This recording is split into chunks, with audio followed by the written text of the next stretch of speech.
Hello and welcome to episode 45 of the Arena Regulars podcast. I'm Zach. And I'm Jeff. And we're your source for weekly Drunken Magic the Gathering arena content. Yeah, basically we're just regular dudes drinking irregular beers, talking about Magic the Gathering, and specifically their new-ish client, MTG Arena. Yeah, and we have a new set to talk about this week.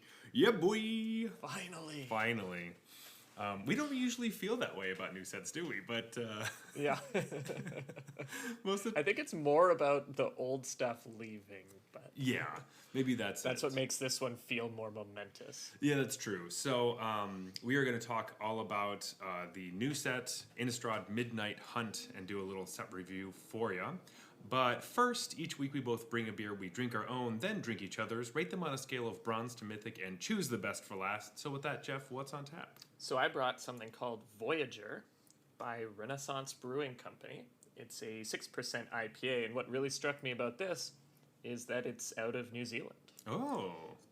Yeah, so I thought that was pretty cool. It also has like a pure black can. Ooh. And this teal logo looks very sleek. Those are so cool. I have brought Instigator by Indie Ale House, the brewing company. It's a West Coast IPA at 6.5%, and it has the scariest looking man on the front I've ever seen. Horrifying art. So anyway, it reminds me of Innistrad. That's kind of a reason why I brought it today. There you go. Yeah, mine was black, so Yeah, and mine has a scary villager man, probably. I don't know. Yeah. Magic news. This is it. This is the news. There's a new set. It's exciting. Yay. Yeah.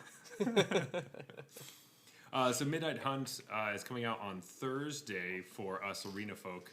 Yes, just another reason to play Arena because you get the sets before everybody else. Yeah, like a noticeable amount of time before, you know? Mm-hmm. When the actual paper pre-releases happen, I'm like, oh man, I'm so tired of drafting that set already. Yeah, like, oh my god. Or like, when people are like getting their boxes and cracking them, you're like, I already have like a ton of the cards already. I don't know. Yeah. I've played in several events. Yeah, I'm ready for the next thing to come out. Yeah. But Jeff, I just want to have a special segment today Yes. for Worth a Slot. Because we are saying goodbye to some cards that were worth a slot. As it turns out. As it turns out. As everyone knows, rotation is coming up right now, so we're going to have a new standard, and we're losing 4 sets. Most notably, Throne of Eldraine, which was probably the most worth a slot set ever. I don't know. Definitely, yeah. I mean, it's definitely up there for standard dominance as far as since I've played. I can't remember a set that was this strong and had to have so many cards banned, and it still was on top. So yeah, so that's why I'm saying we even get more. It feels like we're getting more new cards because this rotation is going to like unban cards from the past 4 sets. Exactly, like well, can't play that. There's Bone Crusher Giant in the format and all that. So this is just a little farewell to our adventure creatures and everything that was in Eldraine. All the Into the Stories and Drowned in the Locks. Goodbye forever. Yeah. So a lot of other, especially digital card games, when they have their formats, what they have is like a base set. And so these cards would just always be in standard. Mm-hmm. And then standard would be like the base set and then the 3 newest sets or something. So I was half expecting Wizards to just announce that they're adopting this model with Throne of Eldraine as the standard base set. Oh, dear God. Magic the Eldraine. Jesus. That would be so... Now you can play Bone Crusher Giant and Lovestruck Beast forever. Oh, man. That would be rough. I have been sad. I have been playing Rogues the last couple days just to say goodbye. Mm-hmm. And I took a really old list that PV had from a long time ago. So it's like really stale. Get that stale nostalgia Rogues. factor going. Yeah, just to be like, oh man, I used to play these. Oh, so nice. Man. That was like the list we first built on the podcast account. Yeah, basically. So that's been, that has been kind of sad. Everything else I can just I don't Yeah, and I think we might be 2 of the only people that are going to miss Rogues. But I think so. I really think so. Yeah. But anyway, farewell. Also to the other sets that we couldn't really play and whatever. Like Theros. I guess companions are leaving too. Yeah, companions are gone. Bye, Theros. barely got to see some of the cards from there. But anyway, I just want to give a moment to rotation. Also, don't forget, there's like a rotation egg that you get with a bunch of stuff. And I believe I read an article, you have to log into your account before they do the renewal for the new set on Thursday to get it. Something weird like that. Right. So just keep logging in. Make sure you get your rewards. Yeah, but you had like a pretty big window, I think, because I think I got it like last week or maybe even before that. Oh, did you? Well, it didn't give it to me, but it's in my account waiting to be opened when I log in Thursday or whatever. Right. Yeah, so if you go to your profile, there should be an egg there if you haven't seen it. Yeah. Anyway, give you some goodies since just to help jumpstart you into the well, not jumpstart you, but you know what I mean. Get you ready for the next set. Yeah. Okay, Jeff, are we ready to jump right into this Midnight Hunt? Yeah, this set looks super cool. I'm excited to talk about it. Sweet. So, as we said before, this is the third time we're going to be in Innistrad. So I just wanted to talk about some of the mechanics that we're seeing, whether they're returning or they're brand new to this one, and kind of how we feel about them, whether they're like, just limited or they're going to be in standard and historic. So, well, let's just jump right into the main one, I guess, which is kind of returning. What would you say about this? This is like the one that's, it's both returning and not returning because they're taking an old mechanic but updating it in a few different crucial ways. Yeah. But it is basically, it's the werewolf mechanic. It's the theme of the set. And so it's called Daybound and Nightbound. So basically, if you played during original Innistrad, it'll look familiar. But the idea is that the werewolves all transform out of their human form and into their wolf form at night, and then at the day they transform back. And so they needed a mechanical way to kind of track this. And so what they did was, okay, if somebody plays no spells, I guess that means it's because they're going to sleep or something. That makes it night. And then if they play 2 or more spells, they're very active, so it must be daytime. And so the game switches that way. And what happened last time is every werewolf came in during its original form. And then if it switched to night, it didn't explicitly say night, but if a player doesn't cast any spells, then it'll transform. And so you'd have some werewolves that were in their human form and some that were in their wolf form. Yeah. So flavor-wise, it could be kind of strange. Where like all the werewolves that are out, all your werewolves, they're all like their nighttime versions, and then you play the day version of one of them, so they don't really kind of fit flavorfully. But they all had different sleep schedules. Yeah, exactly. Some had like blackout shades and stuff. Yeah. But this time, now we actually have it so that if it's day, the board knows it's day, and if it's night, the board knows it's night. And this is a kind of thing that isn't part of the game until it's introduced to the game through the cards.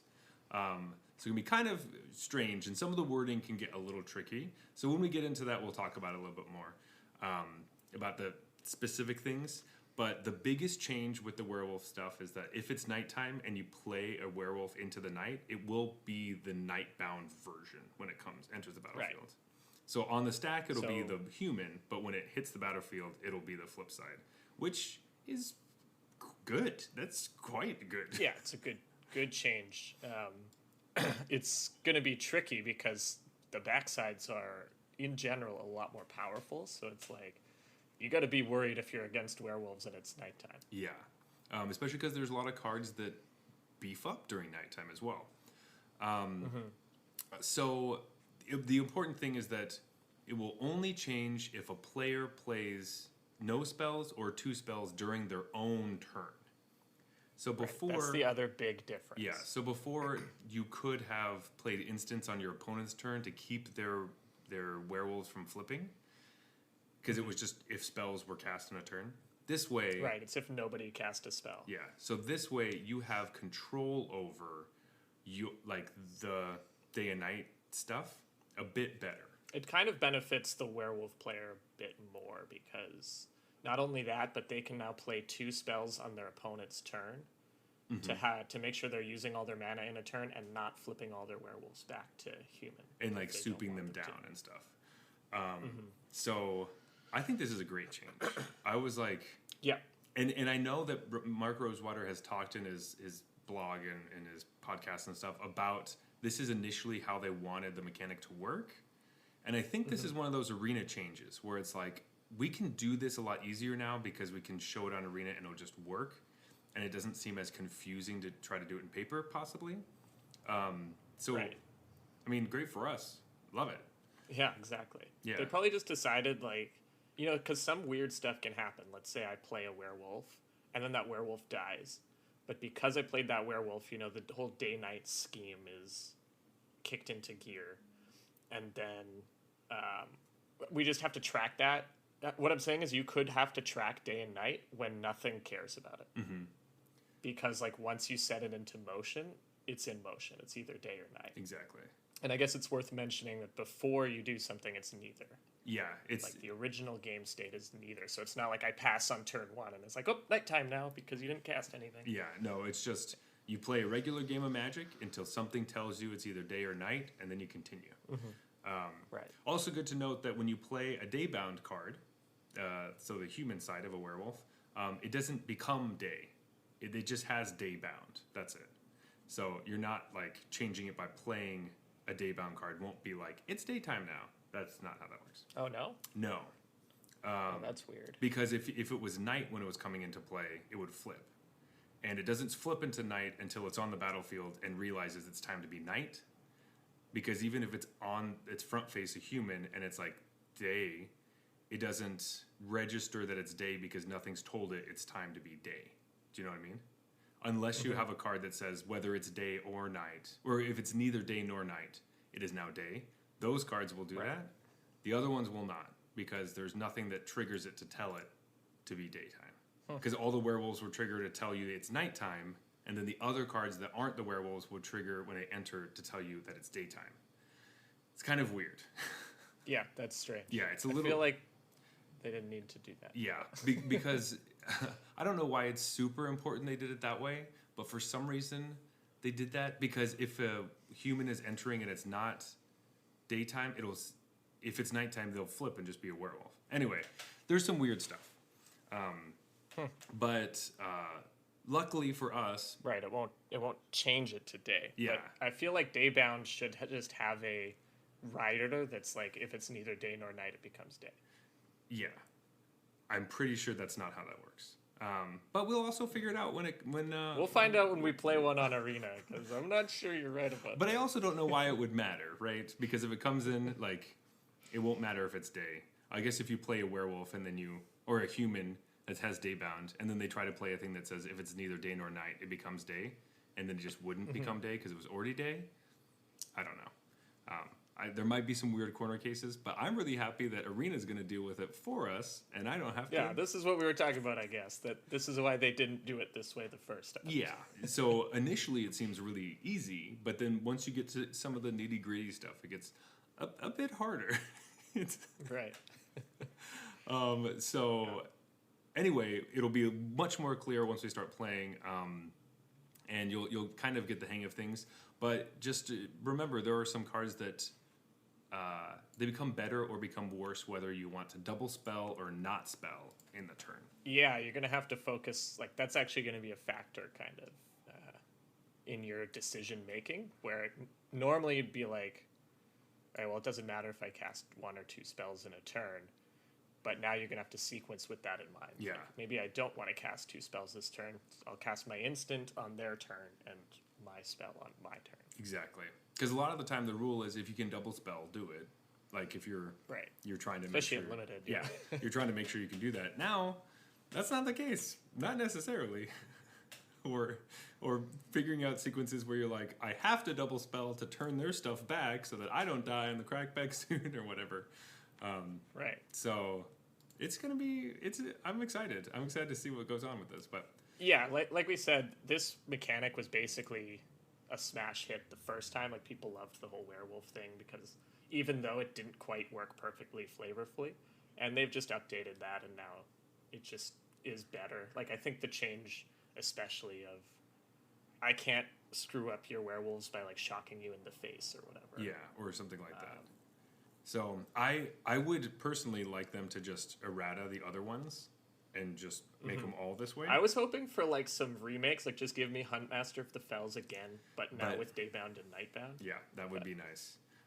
Some people were upset about Moon Mist, which is a card that basically says it's like 1 in a green for a sorcery that says you transform all the werewolves into their wolf versions, and then they can all attack, which is like a cool card if that's how that works. But now it's like you would never have. It would basically be a card that says it's nighttime now. And yeah, they made that card to kind of acknowledge that they didn't do this whole day and night thing perfectly. Yeah. Right? So I'm fine with just getting rid of Moon Mist, making all the werewolves work exactly the same, and then bring them onto Arena. Let's do it. Or errata Moon Mist too. Fuck it. And That's it just true. says, if it's not night, it is now night. Yeah. So perfect. I mean, yeah, might as well. We could do all that stuff. Yeah. But anyway, so this is a mechanic that has been, beloved by many, and it's not just a limited mechanic. That's part of what we want to talk about today. Is what we think. I think that this could actually. There should be some cards that could fit into constructed. There's some pushed werewolves. Yeah.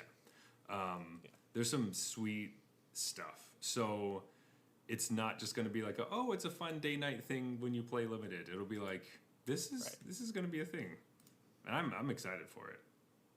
I'm ready. Yeah, like even if, I don't know if Werewolf Tribal itself is going to be, a tier 1 deck. It could be. It has a lot of strong cards for sure. But definitely there are some werewolves that are just so powerful that they will see play in decks that have those colors. I don't know, are there any werewolves that you wanted to talk about, but you did not want to save for next week with the Worthless line? That is hard. I kind of do. Let me actually read this card before I talk about it, because... Yeah, before you just say it's going to be taking over Standard. While you're doing that too, I just want to say one cool thing about this set is that every color has at least one werewolf, but they're primarily in green or red. But it's cool to see like a white werewolf and a black werewolf. Yeah. There's a few black werewolves, and then there's I think just one blue werewolf. But. Yeah, I did want to mention that, so not just with the werewolves, but with the transform cards altogether, I think they did a really good job of making sure that the script on whether something transforms into the other side isn't always bad. Like, most of the time it's like, it's a human, and then, they turn into a werewolf at night, or they turned into a vampire, or they died and now they're a ghost or something. There are some white cards that are like, they were human, and then their partner died or something, and now they're like this knight that's fighting evil because they've been transformed into this hero. And I thought that was really cool, that the way that they were able to add a new flavor of what transforming into something else could be. Tells another story. Or there's even the like blue guy who he did die and become a ghost, but he apparently was kind of a douche in life and just a very nice in death. It's like Malevolent Hermit and Benevolent Spirit. Oh yeah. So it's like, he died and became a ghost, but like he's a nice entity now. Yeah, he was terrible. So I do like that. It's just kind of it's nice, I feel like we've seen a lot of like the and she looks so sad and whatever, but actually she's this vampire succubus thing, so it's cool to see some righteous transforming. Then you look at the things. black cards and it's all like sacrificing themselves to summon demons that tricked them into. That's just classic though. That's so classic. Yeah, you need those. Yeah. You need those. So I just want to talk about this card with you. I don't know if this is going to be great for Standard, I guess, necessarily. But it is one of the werewolves that I was looking at just because it jumped out at me because it's actually black. So it's Graveyard Trespasser, which is 2 and a black for a 3/3 human werewolf, and it has Ward, discard a card. So I was already excited about the last Ward discarded card guy we had that was just like a limited bomb and like not really played in constructed. So I want to see if this, if Ward discarded card could be constructed, because I really think it should be, I feel like a card. Yeah, I mean that's a powerful ability. Yeah, so it feels strong, and it has day bound because it's a human werewolf. So like almost all the werewolves have. It says whenever a graveyard trespasser enters the battlefield or attacks, exile up to one target card from a graveyard. If a creature card was exiled this way, each opponent loses 1 life and you gain 1 life. All right, so that'll come up every once in a while. I don't necessarily know it's going to be like this great piece. We don't have a ton of graveyard creature things right now. Right. But then the flip side is just basically the same thing, but it's a 4/4. And whenever it enters the battlefield or attacks, exile up to 2 cards from graveyard. And for each creature card this way, each opponent loses 1 life, gain 1 life.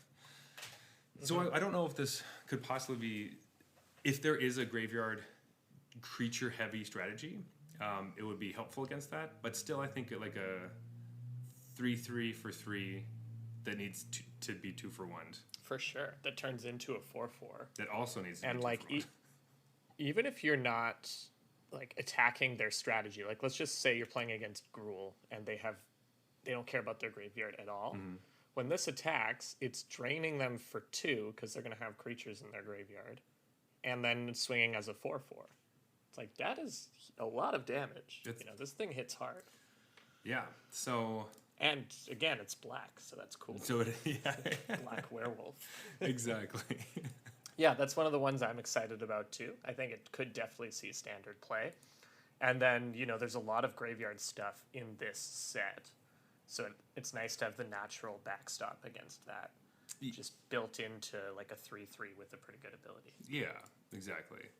Also, I know a lot of people have been talking about this card, and I just want to touch on it because I haven't played with the other one very much, but it's always fun to see callbacks to old cards from other Innistrad sets. But it's Smoldering Egg. Have you been looking at this card?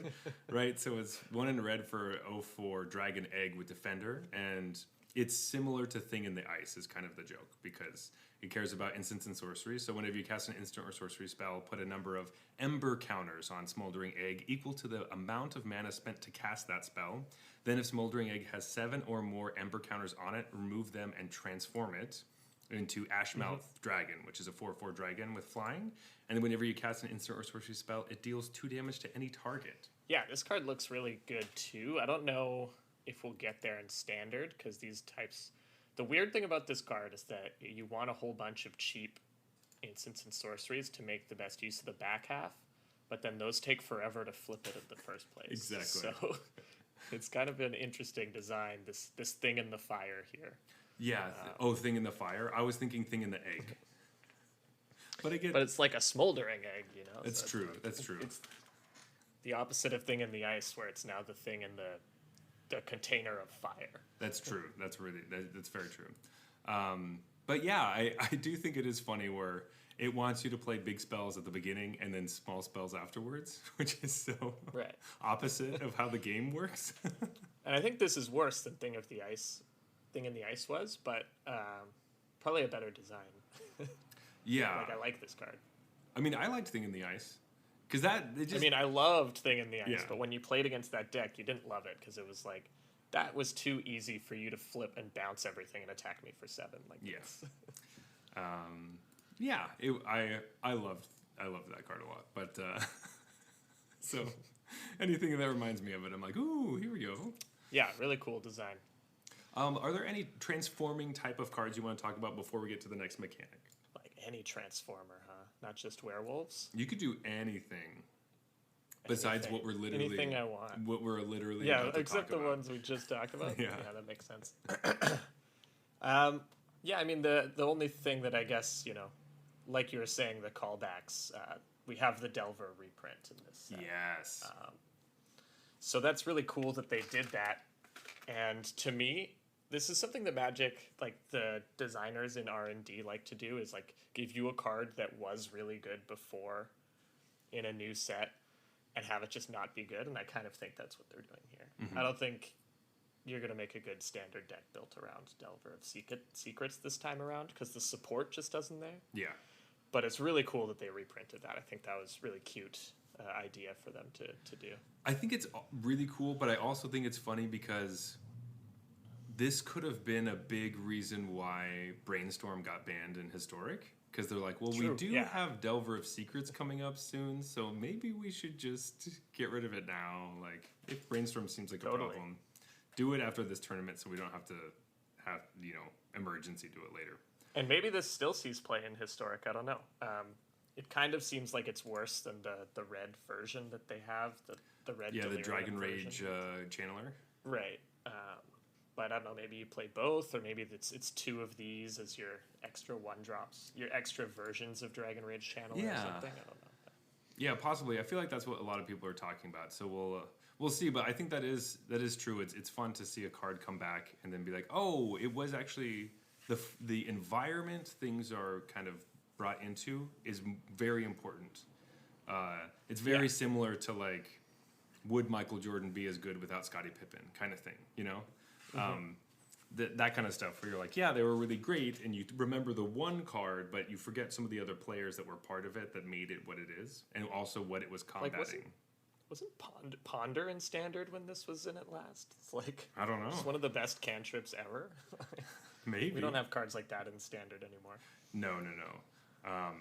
But we could consider. And it had the Phyrexian mana. It had like gut shots and stuff like that. Right, so they were literally just free. Yeah.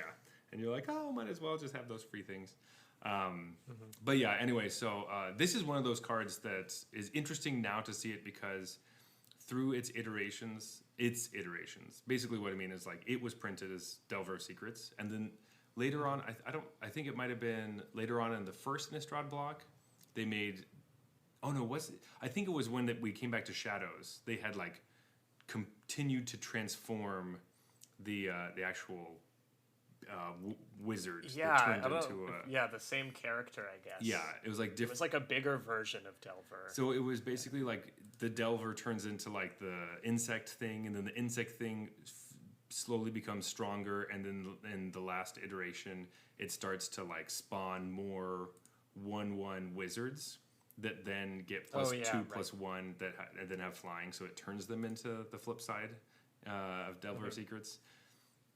It was a fun little story through the different cards. that was cool when they did that. I don't think that card saw any play at all. No. At least outside of Commander. I played it in a wizard tribal commander deck, so that's why I know it. But anyway, let's move on to the next mechanic, shall we? Sure. So the next new one we have is Disturb.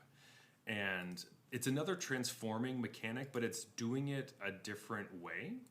So basically, Disturb is on different creatures, and you play the creature like you normally would when they die, or if you discard them. If they're ever in your graveyard, basically, you can cast them from your graveyard with their Disturb cost, and then they come onto the battlefield flipped upside down into like a ghost version of whatever creature that was, and they all have the same. Most of them have flying, and they all have the same clause that just says if this would die, exile it, or if it would be moved from anywhere. It doesn't happen indefinitely. Exactly. You don't have to kill this thing over infinitely many times. Yes, yeah, exactly. Just twice. That's not so bad. Yeah. The kind of cool thing about this is that the disturbed creatures are usually not stronger than their human versions. Right, I found that interesting as well. Which is it's not like you're transforming into a stronger ghost. It's usually like it's usually on raw stats at least. It's a weaker card. Yeah, for the most part, it's not always true, but like you lose something. Either like your toughness is smaller and you sacrifice that for something or whatever, which is a nice contrast to the werewolves where they always get bigger because obviously they're werewolves, so. They should get bigger. That'd be a bit of a flavor fail, but I feel like it makes sense when it's coming back as a ghost that it's not as strong. It might do some other ability, or it has flying, you know, but it's not as physically strong. Exactly. And so this mechanic, for the most part, it seems, it seems good. I mean, it seems like you're just going to get some value. I don't really see it being super playable. In Constructed, besides maybe a couple rares. Yeah, like there's a few that were clearly pushed, but even those weren't pushed that hard. So there's a few cards that maybe I could see it, but for the most part, this is just going to be a limited mechanic. Yeah, and I think as far as limited mechanics go, it's going to be an awesome one. Oh, for sure, absolutely. Like casting your creatures twice in limited is huge. Like that is very powerful.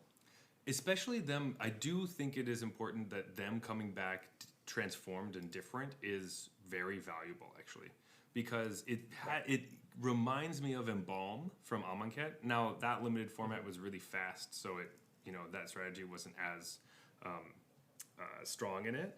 But the fact that you're not just getting the same stats back, at least it's either they almost all have evasion. So that really becomes a huge part where you're like, well, either I block on the ground or I lose it on the ground or whatever. But now I have a flyer that's a 2 power or something. You're like, sweet, that's great.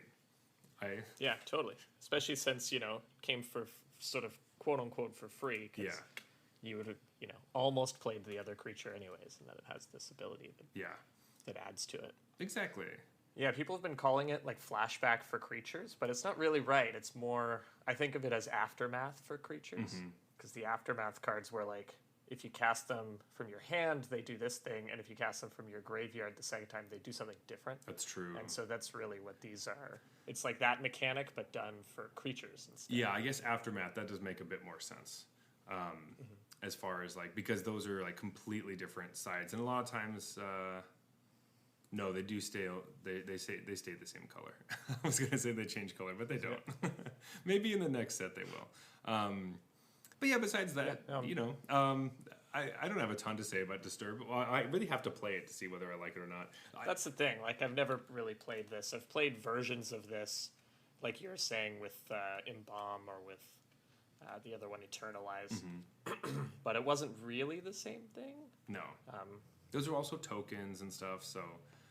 yeah. I wish that they don't always have to have the, like, if I move zones, I have to be exiled clause written on it.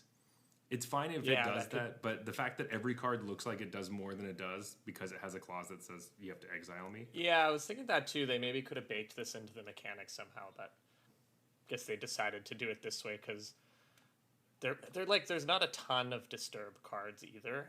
Part of the reason for that is that it is so strong in Limited that you can't just have every creature have Disturb. The games will never end. Yeah. So these are going to be pretty high limited picks in general, I think, and I think people are going to kind of underrate it at first.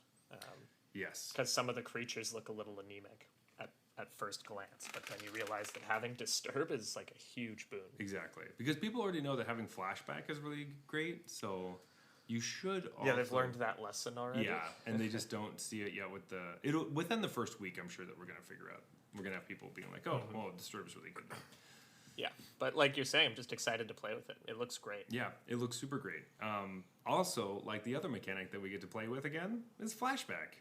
Holy crap. Woo! I think this draft format is just going to be like tons and tons of spells happening over and over again and all this stuff. Yeah, then there's some good aggressive cards in the format too, just from looking through the commons earlier. So, it's not going to be all Dirtle all the time, which I'm glad, if you put these mechanics in and then you make that naturally makes the format slower because these are slow mechanics. And so you can get away with leaning some of your other cards more aggressive. Exactly. I love Flashback. I've only really got to play with it, when I've played Modern or something and there's been a card that makes it into your deck with Flashback or, like played Moment's Peace or something, and that was just one card that happened to have Flashback in my deck. I was never playing when Flashback was a mechanic because I wasn't playing during Innistrad or during Time Spirals. That one, the other time they did it. They did it in Time Spiral. Or during Odyssey, or Onslaught or whatever the first. It was Odyssey. So I'm excited to just play with Flashback as a mechanic because it's such a legendary mechanic, that they've done so many times, and I've just happened to miss it every time. So I'm excited to have it back here. Yeah. The only thing that's wrong is that they don't have the little tombstones on the I know, I love those tombstones, yeah. I can't believe they changed that. Yeah, because we have the sun and the moon on the werewolf, so we might as well have the tombstones on the Flashback cards. But that's all right. It's not a big deal. It's just my own little pet peeve that I just wish. I'm sure, there's a good reason for it. They're just trying to reduce complexity or whatever. Yeah, but oh well, whatever. But it was great, and here's the thing: is that was really handy when you were actually playing, because you could look at your graveyard and see if you had a Flashback card in it. If you just have the names, the titles showing. Yeah. And you could be like, oh yeah, Moment's Peace, right. But I guess if everything's going arena, you don't need that anymore. Yeah, it'll just be right next to you all the time. You'll probably cast it when you don't need to because you're like, well, I can do this still though. Oh shit, yeah. The amount of times I do that where it's like, oh, but I could get value off of this other card. It's like, no, you have 3 other cards in your hand you should play. Like, it's the other one's not as... Gotta get my value. Yeah, like, don't worry about that right now. I gotta play Satyr's Cunning for like 3. get a 1/1. Whenever I can. Oh man. But going right into, you were talking about aggressive strategies with slower strategies like Flashback, which we're seeing, and Disturb. This next one is supposed to be the fast one, I guess. Yeah, I mean, it's like, you want you to have a lot of creatures. Yeah. So it's Coven. Jeff, do you want to read what Coven does, basically, or what it is? Yeah, so actually, let me find a card that has the exact text. But basically, the idea is that if you control 3 creatures that all have different power, so power meaning like power and toughness, then a special ability triggers. And they're all a bit different. You know, some of them just get a bonus like lifelink, and some of them have an actual ability that triggers when you do it. So yeah, so some of them are like when it enters the battlefield, it does something, or a lot of them are like before combat, it gets something if you have that, or you have an activated ability that can only be used if you have Coven, basically. So I have Dual Craft Trainer here. It's 3/3 for 4, first strike, Coven. At the beginning of combat on your turn, if you control 3 or more creatures with different powers, target creature you control gains double strike until end of turn. Okay. You know.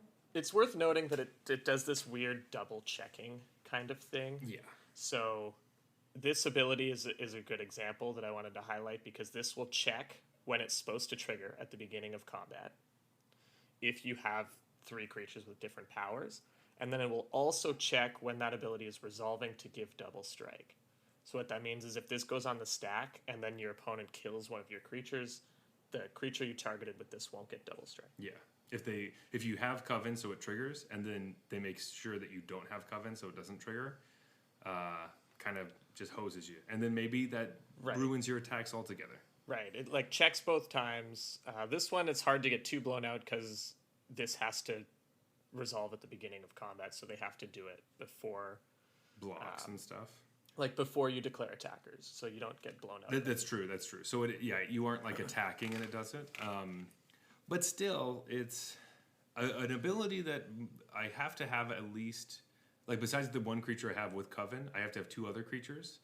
Not always my favorite. Yeah, so that's also not as, like, if you haven't played with this type of thing before, it's not as easy as it sounds. It's not. Like, you have to have 3 creatures that all have different powers, and kind of like similar to Disturb, I view this as a limited mechanic. Like, there are a few mythic rares and stuff that are obviously pushed that happen to have Coven, but they're not going to see play because of their Coven ability, because like you're saying, if you have 2 other creatures in Constructed, like, you're doing fine. If you have your 4/4 Angel and 2 other creatures, and do you even need that extra ability to trigger? You're kind of crushing. But in Limited, it's much more, like, reasonable that you get into these board stalls or whatever. But it's still, like, how many creatures have a power that's different than 1, 2, or 3? Right. In Limited, not that many.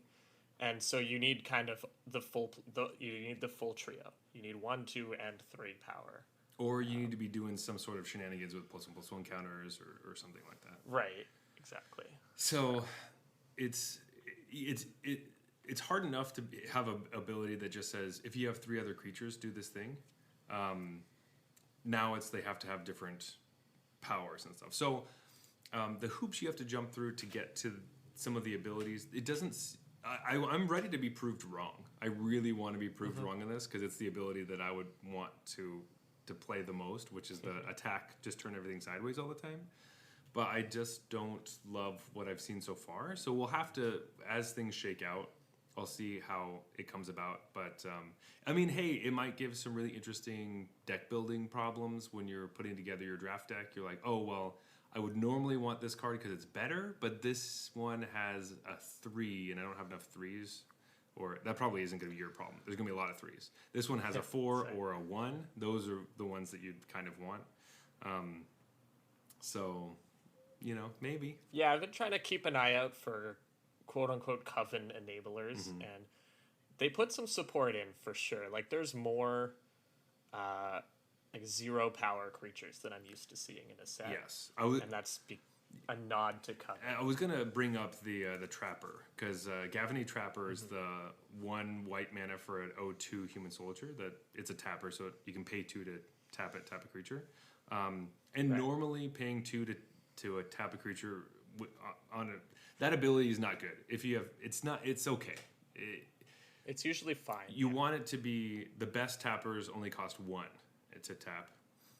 Or 0. Or 0. Those are the best tend ones. to make those anymore. No, but like what we have seen, if you can pay 1 generic and tap it, or even 1 colored and tap it, it's a lot better. And the 2 is just backbreaking enough that like you can use it, but it's not the best. But this one also has 0 power. That being said, right. If you're in an aggressive deck, do you want a 1-drop that doesn't attack? Like, I don't know. If there's other 1-drops you could use. Trigger Coven. To trigger Coven, that you have to have not just 1 but 2 other cards to make sure it works. Like, I don't think the Trapper is bad. No. But I also don't think it's great. So Yeah. I don't know. I like it, and I like what they've done with it, and they took the opportunity to be like, okay, well, at least the Trapper could be a Coven enabler. I like that they thought about that, because if it was like a 1/2 or something, it'd be like, oh man, it doesn't fit. Cause this is somehow worse. Yeah, exactly. It's like what was it? The adventure creature that was the tapper that was a 1/2, but would have been a lot stronger if it was a 1/1, so it could enable Lovestruck Beast. Right. Yeah. Which is just. But that one, like that card was already good. Exactly. So it was like they knew what they were doing with that one too, where they were like, don't make this a 1/1. Yeah, exactly. But anyway, so with Coven, I think the jury's out. I'm gonna have to figure it out. But the other ones feel pretty strong. I obviously know about Flashback, and I'm really excited to play with Werewolves. Finally, I haven't done it, so here we go. Yeah, that's gonna be. I'm excited. You know, like. I don't want to sound like we're too harsh on Coven. It's just that the other 3 are awesome. So it's like that almost no matter which aggressive mechanic they decided to put here to balance things out, I would not be as excited to play it as I am. Yeah. I think what my feeling is that I've fallen into this trap with abilities like this a lot, where man, it seems so cool because I can have so much fun like making sure my creatures are different powers by putting counters in different places, and then like just the tiniest little thread can be pulled out, and then your whole plan goes away, you know? Yeah, exactly. And so I'm excited to like use pump spells on my opponent's creatures to mess up their Coven. And give their 1/1 +2/2 or something. Or even like the blue. That's like the coolest thing I could imagine happening with this. Yeah. Is that I pump my opponent's creatures. Or you're actually playing the blue spell Startle, the 1 in a blue that makes it -2/-0 to like make 2 of them the like 4 power is actually exactly 2 power now, and it has to line up so well. Just that would be fun. That's got him on every level. I'm gonna use this card that looks not good. I think that's what I really want to do with Coven is like just show my opponents that I don't think they should play it. Yeah. Oh, I'm gonna lose to some Coven decks. Though, just because we said that right there, I was gonna lose pretty bad to some Coven decks. But Jeff, I mean, like before we get into our next bit, like my beer is just super empty, so I'm ready for the next one. All right, let's take a beer break. Let's take a beer break.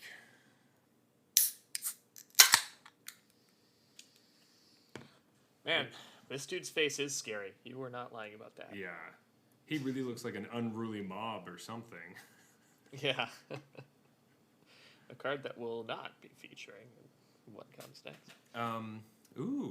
Okay. This Voyager from New Zealand. Very cool. I'm excited. I like the color. It's yeah, the color struck me as soon as I poured it, actually. It wasn't what I was expecting. Yeah, I wasn't expecting this type of color either. I'm going to let the head settle a little bit before I really get into it. But Jeff, you know what I really want to get into right now? No, tell me. Limited. All right, Yes. So we just want to talk about some things about Limited. Not that we haven't been talking about Limited this whole time, but we thought we would give you our picks for top 3 commons for Limited in each color for the Yes. set. So that you can get off to a good start in your drafting. Yeah, or mainly so you can laugh at us later about how wrong we might have been. Yeah, that's more likely. How about this? You can get off to the same start we're going to get off to. Yeah, these are our picks for best commons for each color, but hey, pick your own, because you know what? Rating things is hard. It's really hard. Yes. Yeah, when you haven't played, like, I don't even know if this set is fast or slow. You know? Yeah, and I don't even know which cards you would pick if it's fast or slow.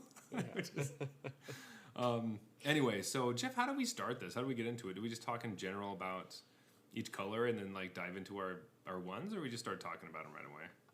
I say we give them the good stuff right away. Perfect. All right. Do you want to go 3 to 1 or 1 to 3? That's the main question. Ooh, let's go 3 to 1. I think that sounds good. Yeah, more exciting that way. It is a bit more exciting. All right, do you want to start? Let's start. All right. So with white, I think the third. We'll do Wooburg. Yeah, we'll do Wooburg just because that's how we wrote it down. But with white, I think the best card, the third best common. There we go. The third best we are. white common. Well, I'm figuring out how to do this. Okay. So, I think the third best white common is going to be Search Party Captain. So that's 3 and a white for a 2/2 human soldier, and it costs 1 less to cast for each creature you attacked with this turn. And when it enters the battlefield, you draw a card. Yeah. Yeah, this is a really nice card. I mean, if you're paying full retail for it, 4 mana, that's a little under rate probably. Like, I don't think you would really want to pay 4 mana for a 2/2 even if it draws a card. No. But you only need like one other creature to be totally happy with this. And Yeah. obviously if you have more than that, it's amazing. But I mean, in AFR, we liked the 3 mana 2/1 that drew you a card and gained you 1 life. So this one yeah, could. that was a house. Exactly. So this one could, a lot of the time in those aggressive decks, will be at least reduced to 3, but probably 2. And for, every once in a while, it's just going to cost you 1 to draw a card in white. Who knew? Who knew you could do Yeah. that? Not me. What a time to be alive. I know, right? So my pick for the third best white common was also Search Party Captain. Hey. All right. So we're on the same page. That's good. Yeah, that card looks great, and I do kind of like how, because one of the things about the Priest was that you'd play him in a control deck as a way to like draw a card, gain a life, then trade with your opponent's 2-drop or whatever. Mm-hmm. And this card wants you to have creatures, so it wants to be the extra fuel for the aggro deck more than it wants to be the control deck that gets to trade off with your 2-drop. Yeah. And that's why I like it a lot too, because obviously I like aggressive decks, so this card's slotting right into that one. Yeah, I just like the design on it a little better, I think, because it's kind of annoying when you're control playing opponents on the play that they get to 2-for-1 you with Yeah. a stupid creature that Right. It's also really nice that this is the Search Party Captain, but you don't have to investigate. You just get the card immediately. Like, he did all the searching and investigating for you. You just get the card right away. Yeah. It's perfect. That's great. I love it. So my second best white common for Limited and Midnight Hunt is going to be Candle Trap. Jeff, do you want to read Candle Trap? Candle Trap is an enchantment aura for 1 white mana. Enchanted creature has Defender, so it enchants a creature. Prevent all combat damage that would be dealt by enchanted creature. And then it has Coven, 2 and a white, sacrifice it to the exile the creature. So remember that you can only activate that ability if you have Coven enabled. So this one's pretty interesting, actually. So it's a really cheap removal spell, essentially, in white. Right. So it just costs 1 just to stop an attacker. However, it still lets them block. So what we were just talking about was obviously a card that is really good in aggro decks. This one's kind of funny because, if you're making their 3-drop, their 3/3 is now like an 0/3 essentially defender, it still blocks your 2/2 all day. And so Right. it is that kind of funny feeling to it. But the extra clause that like the Coven, which is like the aggro type ability, lets you exile it later is fantastic. Also being able to, it costs 1. So if you need to double spell or something, having cards that only cost 1 that also remove stuff, super helpful. If you need to flip your opponent's werewolves. Get him back to the weak side, the weak human side. Yeah, this is awesome because we're right in line. I had Candle Trap as my number 2, and I was close to picking it as number 1 actually, but it ended up falling at number 2 for me. Basically, what you said, yeah, it's kind of an interesting design because it's good in both aggro and control. I think because the control player doesn't really care that their opponent's creature can still block, and the aggro player is likely to enable Coven and get rid of the creature forever. Granted, it probably has blocked once or twice before you did that. But, Yeah. like, you could easily have this as just a 4-mana O-ring Exile. kind of effect in that deck, right? Exactly. And so, like, that makes it great as part of just, like, literally like, if you look at it that way, 4-mana exile something if you have 3 creatures with, Right. a little clause. That's still pretty awesome. I do think it's really good in the control deck because it's just super cheap removal while you can double spell and do something else. Yeah, it's just hyper efficient there because you probably don't care that you've left them with a defender. But if we're making a ton of creatures anyway in these Coven decks, you're just trying to get around stuff, making sure they can't crack back at you or getting rid of their one huge werewolf sounds great to me. That they're they're investing a bunch of time into one big creature. I think it's going to be great. Yeah, this looks great. At the end of the day, you spent 1 white mana to, like, what did you expect for that cost? Yeah, I exactly. didn't expect quite this much. There have been other cards that are similar to this. I think Theros had one that it cost 2 and a white initially to keep it from attacking and blocking, and then you could exile it later for a similar amount of mana. Totally different story, yeah. Yeah. So the mana cost is really attractive to me. I do like cards that cost 1. Yeah, I think this will be a high pick for sure. Absolutely. So, my number 1 white common for Midnight Hunt, I think this is going to be Cathar Commando, which is 1 and a white for a 3/1 human soldier with flash, and you can pay 1 to sacrifice it and destroy target artifact or enchantment. So, I know this might be different than what you think, but so hear me out. This was not what I picked, spoiler alert. Yeah, the spoiler alert. And I had thought about the one that you picked, so but I also decided to keep it off I my also list. considered this card as well. I remember thinking, oh, that card's pretty good. I'll log it in the back of my mind as I read through the rest of the comments. Yeah. Having a C in its name meant it came up pretty early. But Exactly. But anyway, so 2 mana 3/1, which is nice if you're just trying to enable some Coven super early with your other things. If you have like any of the 2-drop Coven creatures, could be helpful. Also, the fact that it has flash, I love because at the very least, it's a creature that's attacking, and when you don't need it, you can either destroy somebody else's trap that's on you, or any other problematic artifacts or enchantments that are hanging about, and you can always just pay 3 to instant speed destroy an artifact or enchantment, which I think helps it a lot. If it didn't have flash, I wouldn't like it nearly as much. But being able to ambush a creature on their turn, or also mitigate how you want your spells to be played. If you happen to have a werewolf that you're trying not to change or something, you can play it on their turn. So I do like that versatility. I think that the timing of your spells is going to be important in this set. So that's a big reason why I picked that one. yeah, it's a cool card. I mean, it does seem like there's a healthy amount of enchantment-based removal, because that's usually what you're looking for in limited is, I think you said getting the Candle Trap or something, and like that's what you really want to be hitting with this. And so the amount of the opponent's removal that's going to be enchantments makes this go up or down. I do really just like the idea that I can use this as a 3-mana naturalize or whatever if I really want to. Because it has flash, it basically plays that way where you could kill their Candle Trap and ambush the creature they had under it in combat, or you could ambush it with this. It plays both ways.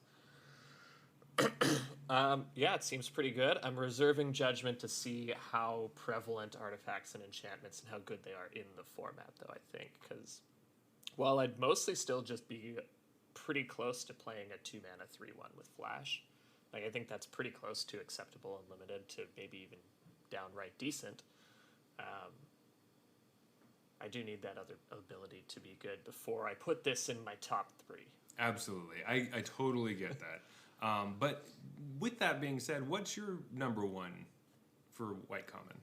So the card I ended up picking is actually a card I scrolled right past originally, and then I went back and read it. I was like, wait a minute, this is actually just kind of a lot. So this is Gavany Silversmith. It's a 4 mana 2/3. Yeah, you heard that. 4 mana 2/3. And when it enters the battlefield, you put a +1/+1 counter on each of up to 2 target creatures. So it can't just come in as a 4/5. Otherwise, I think it'd be like almost no debate about how good this is. Yeah. But it can make itself a 3/4 and one other thing, a +1/+1 counter. And then it just scales up from there. If you have 2 creatures out, you can opt to put the 2 counters on them. I just remember there were cards like this. I think it was in Khans of Tarkir, maybe, when they had the whole Abzan was +1/+1 counters kind of thing going on. There were comments like this that just ended up being amazing, like way better than you might read at first glance. So that's why I had to reread this one and like, oh wait, this is kind of like those cards that turned out to be the best green common or whatever in those older formats. So I'm happy to give it another chance here.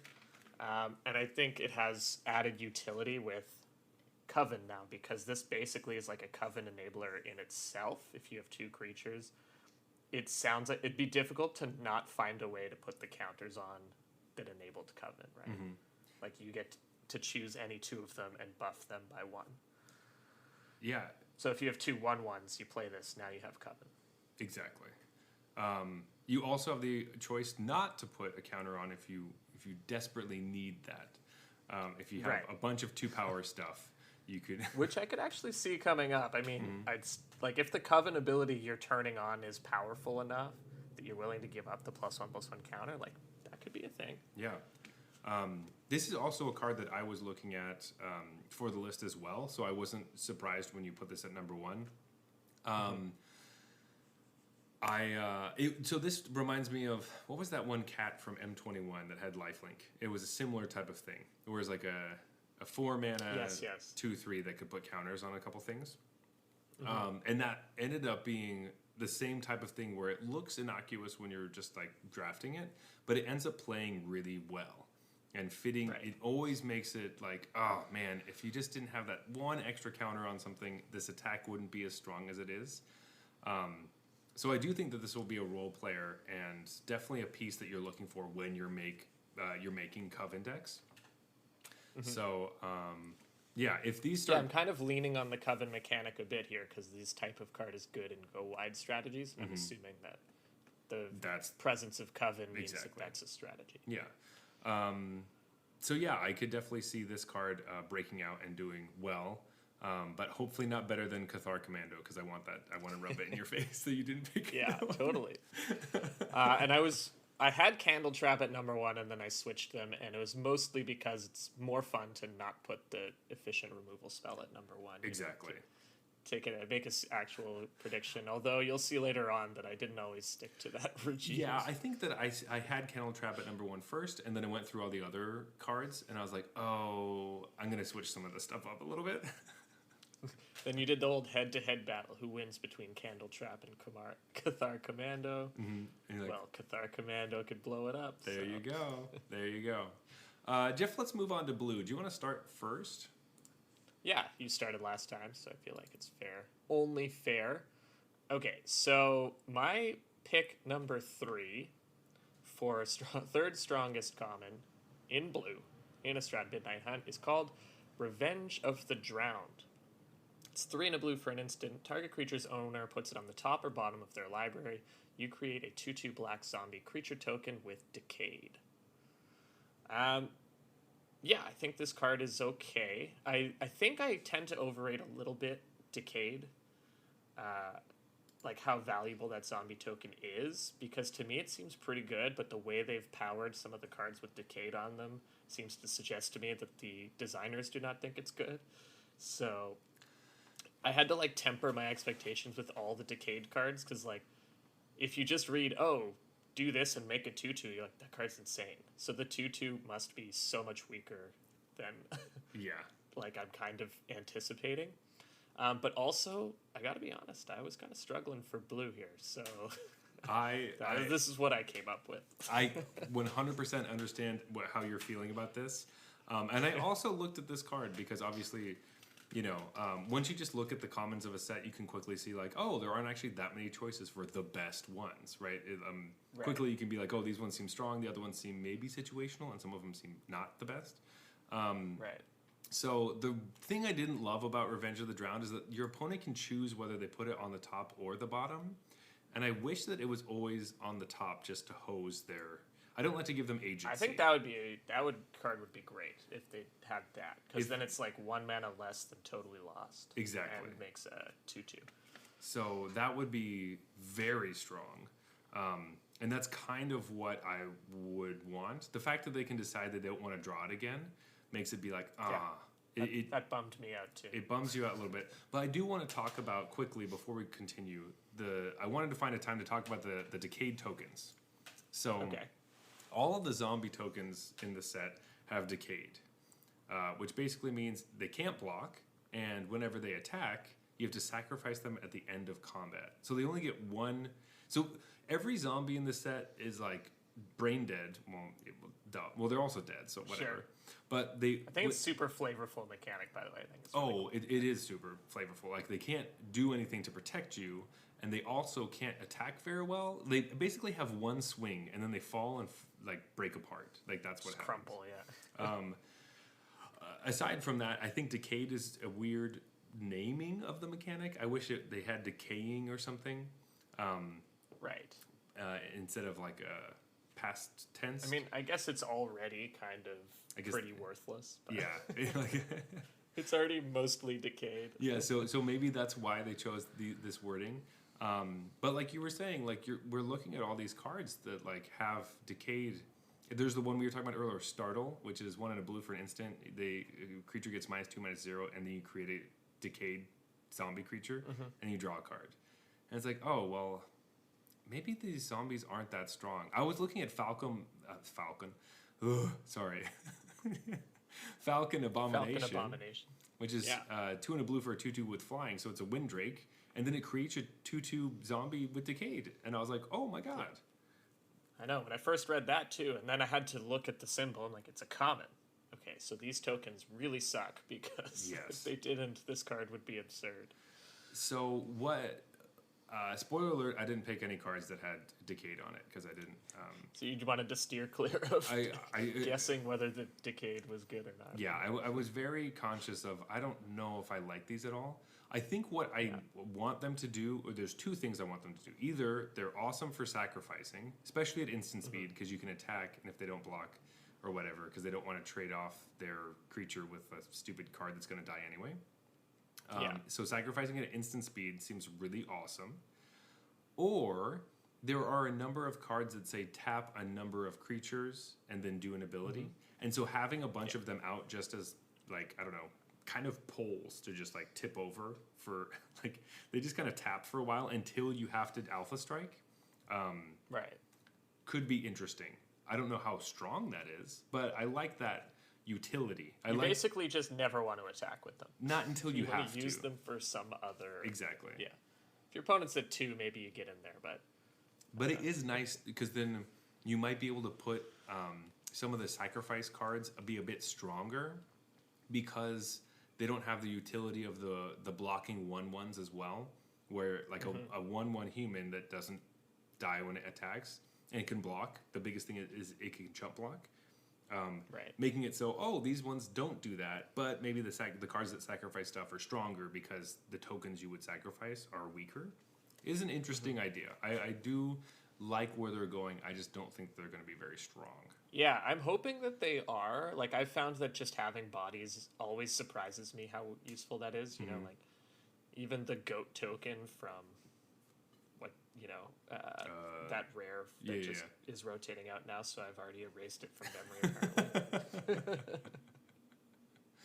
apparently. That always surprised me. That's this card is so much better than it would be if it did not make the goat token. That I'm hoping we can find some uses for these decayed tokens that actually make this upside, but I've kind of regressed to... I'm just going to evaluate what these would be without those. and then hope that I can get upside out of them later, but, you know, try to see if I would play the card without, if it didn't make any of these tokens. Yeah.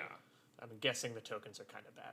Yeah, they seem not fantastic. But that does lead me to my my third best blue common, which is a surprise to me. It took me a while to figure out which one I was going to choose. I almost picked Falcon Abomination because I was like iffy about it. I just love Windrake so much. I was like, maybe That's who it it's was so between good. for me. Because Yeah. I was like, it's a Windrake. It can't be that It can't bad. be that bad. But this one, I actually surprised myself in picking it. But it's Component Collector. So it's 2 and a blue for a 1/4 Homunculus. And it's one of those things where when it enters the battlefield, it becomes day if it wasn't day or night. And then it says, whenever day becomes night or night becomes day, you may tap or untap target non-land permanent. And the reason I think I like this card so much is because it's blue, so it's in non-werewolf colors, which is a big deal. And basically what it says is, if you try to turn your werewolves if you try to make them stronger and go to night, I'm going to tap one of your creatures down. Or if something happens, I'm going to tap your best attacker.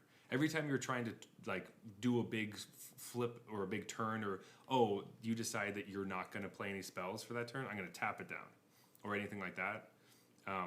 I like that the day-night management of specifically being able to control their creatures, not only on what side they're on, but also if they're tapped or untapped. Yeah.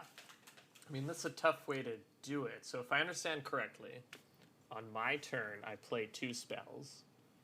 That changes it to day. And then that changes it to day on their upkeep. On It's my the next upkeep. turn. Like if you cast 2 spells on If your turn, I cast 2 spells on my turn. like as the owner of Component Collector, Yes. their werewolves will transform on their upkeep because it will become night or day. And then you tap something. Correct. So certainly it's before they're untapped or after their untap phase. Yeah. But it's not like you're not waiting for them to begin combat and then getting to tap their best thing down. No. At it ever, because it's never changed. It's always changing on an upkeep. At the right? beginning. Yeah. And if they change it, then you're like tapping them on your turn. But I can Which also, I guess is good if you're trying to attack. yeah, either that because I'm trying to attack, or I can tap or untap any of the things that I want. I don't know if I have any utility stuff, but I do like a 3-mana 1/4 that does something dumb. Yeah. I mean, I could see it. This seems like pretty hard to manage so that you're always coming out on top, but it could work. I can see it being a card I pick often because I think I like the minor upside, I think, of being able to make sure that I can, if I have one of these guys out, I'm tapping their best werewolf. If I have 2 of them out, I'm tapping their 2 best werewolves. And if you don't play against It's so someone, hard to like make that happen. if you don't play against someone who has werewolves, it's not very good. But Okay, so you're not planning on like playing this with cards that initiate day or night to get some advantage. You're just hoping your opponent's doing that. that's it. And you're gonna tap stuff. That's Okay, literally I can it. get behind that. I do want to say that the reason that I picked this is also because it was the bottom of the barrel on blue, and I was like, you know what? Let's fucking go. Yeah, blue does not seem deep. That's, No, when it's I was not reading very the deep. comments, It was either and like I was telling you before, I missed the flip cards, so I was like, what the hell am I gonna pick? so it was either this card, which I just wanted to talk about because I thought it was interesting, at least. And the other one I was considering was Consider. Yeah. I Just- mean, Consider's like a pretty impactful card, I think, in the set, but I don't know if it's going to be that good in Limited. Oh no! I also wanted to go on a rant about how much you hate those cards, so I thought that it'd be. They're the worst. And I'm glad we have 8 of them in Historic now. It's good. More cantrips. It's great. Yeah. Jeff, let's just move on. Let's keep just blazing through blue Yeah. Because we've talked enough about blue. All right, so with number 2, second best common in blue, I selected Locked in the Cemetery. This one was nice to see because as soon as I read the first half of them, I was like, this card must be in my top 3 by the end, right? Because it actually does something. So this is 1 and a blue for an enchantment or enchant creature. When it ETBs, if there are 5 or more cards in your graveyard, you tap the creature down, and the enchanted creature doesn't untap during its controller's untap step. This is a great design of one of these cards because in the early game, they're going to attack you and you'll play this, and then there's sort of no quote-unquote downside. And then in the later game, it will tap the creature for you. Mm-hmm. I guess maybe if you wanted to get rid of like a 2-drop or 3-drop blocker in your aggressive deck, this wouldn't be the best. But like, when does that come up? If you're aggressive, the problem with these cards that don't tap something is they don't tap the blocker, or they can still use the body. But it's like, if you're aggressive, then presumably by that point in the game, you will be close to hitting this. And if you're control, then you don't care because they're attacking you and you don't need to have the 5 cards in your graveyard. So this just looks like a really solid version of this effect. Not quite as good as the white cards that are enchantment-based removal, but that's typical, right? Like blue has the worst removal. Exactly. This is what you get, and this is a little better than what you usually get. I was going to agree. This one seems pretty good to me, especially because we're coming from AFR, which had 2 versions of this type of enchantment tappy thing, and they were not great. Like, no, they to the point where, I mean, one of them was okay because red was the best color. Yeah, so and it was like a hoser for red.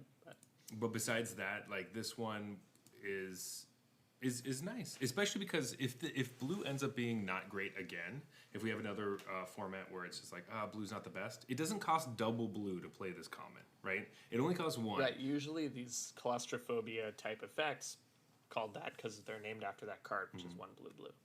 So because it costs a mana less and it's not double blue, I'm really high on this, and that's the reason why I picked it for number 1. I'm just gonna spoil it. I picked this for number 1. Yeah.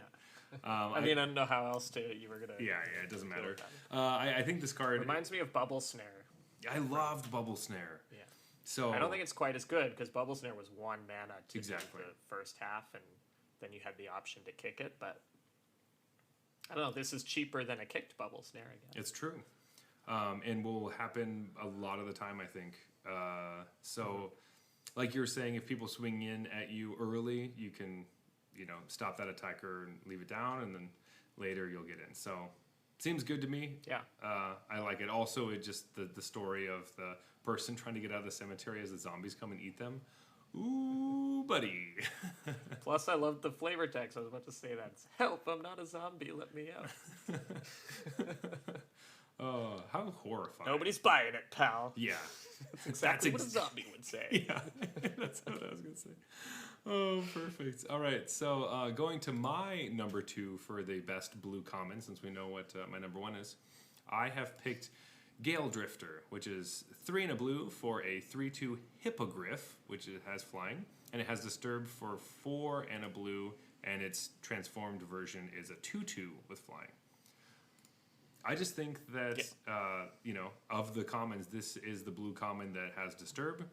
No, there's 2, sorry. There's 2 with Disturb, but this one has Flying. It's a 4-mana 3/2, which is great. It's really vanilla, but it's just going to be that card that's like, oh, god damn it. They have a 3/2 with Flying is real, and then when it dies, it comes back as a 2/2 with Flying, which is still real.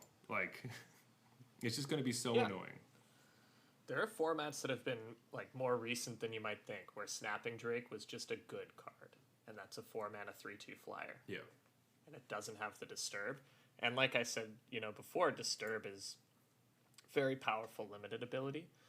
So I picked this as my number 1. Hey, there you go. And again, I think it was fairly close, and I gave the tiebreaker to not the removal spell, just because Yeah.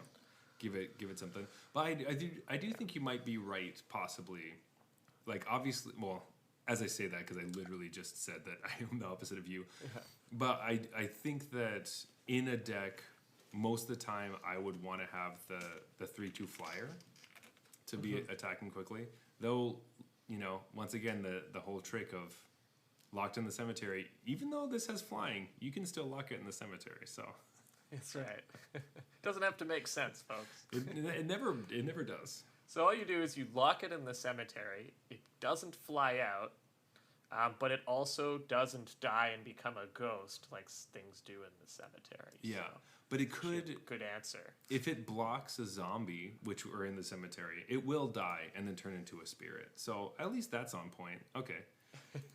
if it was locked in the cemetery and still untapped, I don't know. It is actually, good point about this locked in the like this enchantment based removals, that it gets around disturb because it doesn't kill them. Exactly. So like they don't just get the creature back. And be like, whatever, your red or black removal doesn't matter. Yeah, if you're locking it or you got a candle trap, you're like, well, actually, you can't do any disturb stuff with it. So there's even a white card that specifically kills creatures with disturb or spirits. So yeah, I think that card's pretty bad, but it looks pretty bad. But what are you gonna do? Yeah, exactly. I wouldn't put that in my deck if I were you. No, that card is called Thraben Exorcism. So just if you're playing best of 3 and your opponent has a ton of disturb stuff, you could side it in. Yeah, but I'm sure you'll have a bunch in your sideboard. So yeah, I guess it also destroys an enchantment.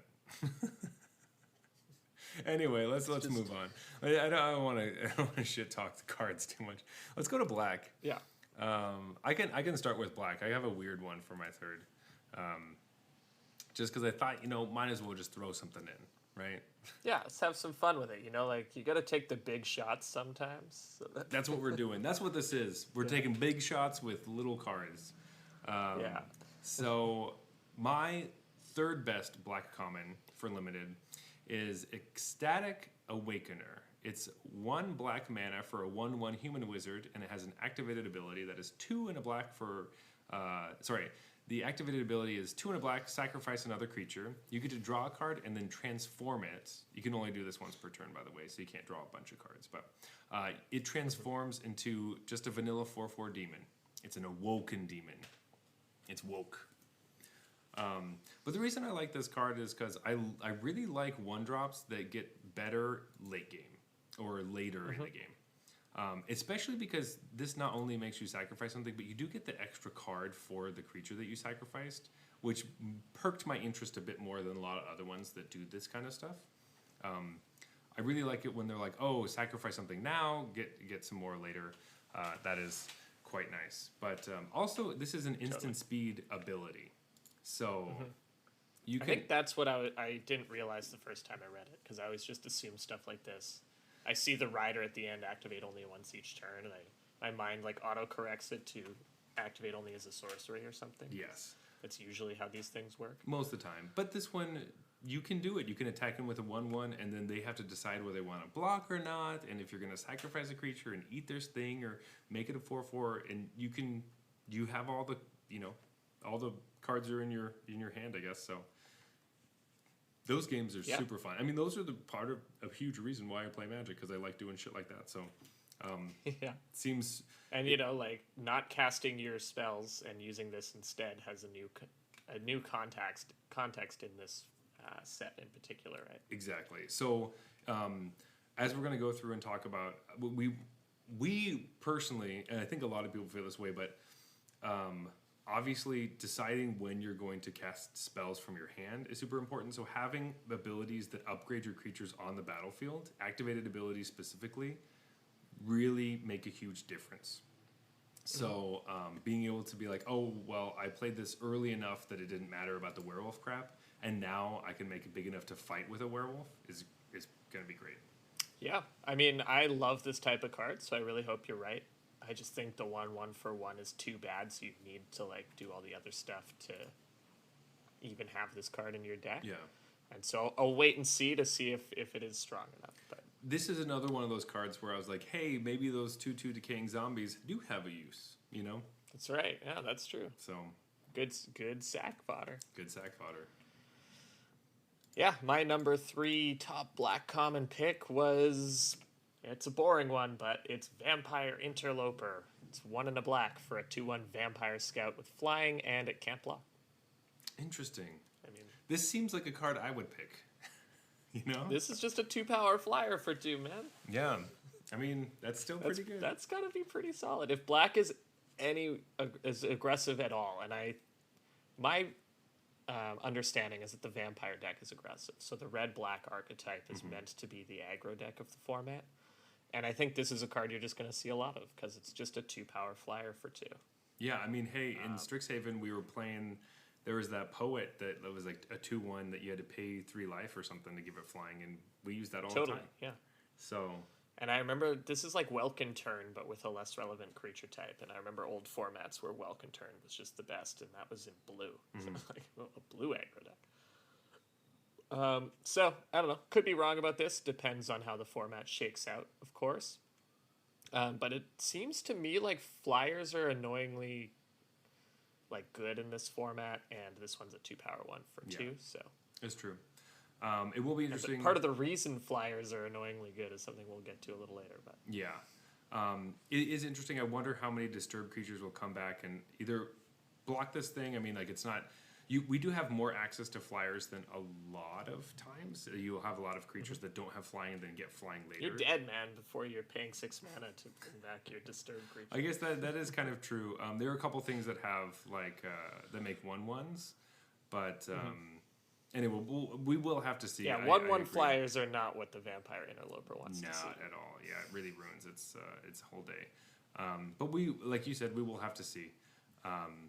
About what's going on. My second black common, which I think we can kind of bury the lead. These two are not really exciting. Yeah, but I didn't have anything more interesting to tell you other than that. There's no way you can cut it differently. But we do have a different order though. So my second best is Defenestrate, which is the 2 and a black for an instant destroy target creature without flying. Right. And then my number 1 is Olivia's Midnight Ambush, which is 1 and a black for an instant. Target creature gets -2/-2, and if it's night, it gets -13/-13 instead. Yeah, so we could talk about them in your order, I guess. Defenestrate, that's just a pretty good removal spell. With it has a real downside, right? Destroy target creature without flying. But when I was looking through black, it's like there's so much removal in this set that I think you will be able to kind of time this so that you'll use your better removal or other removal on the flyers, and this will kill something big, or you kill your opponent's bomb or something. And out of a common, you can't expect much more than that. This is kind of what I was saying, that flyers are going to be kind of annoying, because I think this card will be, since it's at common, this will be a lot of black decks kind of go-to. And they'll get beat down by that 3/2 that we talked about earlier. Exactly. So this is why we have ours flipped, is what we're trying to say. I said Olivia's Midnight Rush or Run or whatever. Ambush. Midnight Run. That's a movie. Midnight Run is a movie. Anyway, Midnight Ambush. I have that as number 1, but Jeff has that at number 2, and then Defenestrate you have as number 1, and I have as number 2. And the reason I picked Olivia's Midnight Ambush as number 1 was because of the annoying 2-power flyers that I hate, and that this card kills them, and Defenestrate does not. Yeah, the only thing I kind of wanted to just mostly make a point, because I think you'll have to play the format to really know which one's going to be better, is that if you haven't played with cards that care if something has died yet, especially removal spells, it is not as easy as you think. Like, I think a lot of people look at this and assume that in Limited this is always like turned on and it's just a 2 mana -13/-13. But there have been cards similar to this in the past, and it's like, because this is the removal spell that you're trying to get them with in combat or before combat, it actually is pretty rare that this actually gets turned on. The reason I think this one will be there more often is because I like that it does 2 things. So it kills the flyers that you don't like against those matchups. And then in the matchups against the werewolves, which want it to be nighttime so that they're bigger, it's also there to kill those big werewolves as well. Oh, holy shit. I thought this had Morbid. No, it's night? If it's night, the creature gets -13. Oh, well, this will never be doing that then.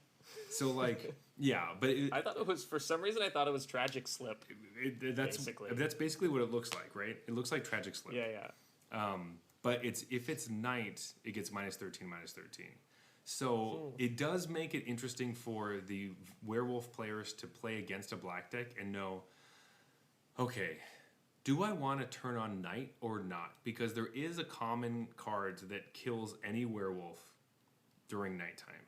Right. Which also gives us a lot of story elements because apparently Olivia must come and kill a bunch of werewolves at night because that's what this card does. But anyway. Okay, yeah. So this plays more similarly to like the color hate cards or something. Where Yes. It's like, Yeah. It's totally playable, and then if you're against this deck, it's awesome. In my mind, it was kind of like it kills the annoying flyer unless you're playing against the werewolves, which will also kill their biggest stuff when it's biggest. If they decide to play where they're going to play during the daytime, it makes it really difficult, and they would have to specifically play around it, where then you have defenestrate to kill those things. So I think I'll keep my order the same, but I'm excited to find out. yeah, see, I do want to ask, so defenestrate, is that the champion of the parish that's getting thrown out of the building? That turns into champion of the perished? I hope so. That's awesome. what I was thinking. It does look like he him. has the same hat, right?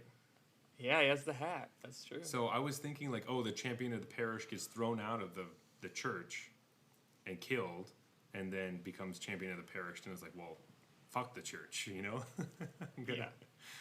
I just love the champion of the perished card in general. Oh, it's so good. I love the cutesy shit like that. I'm like, oh, it's the same thing, but it's black, and it's the same guy, but he died. And Yeah, it's great.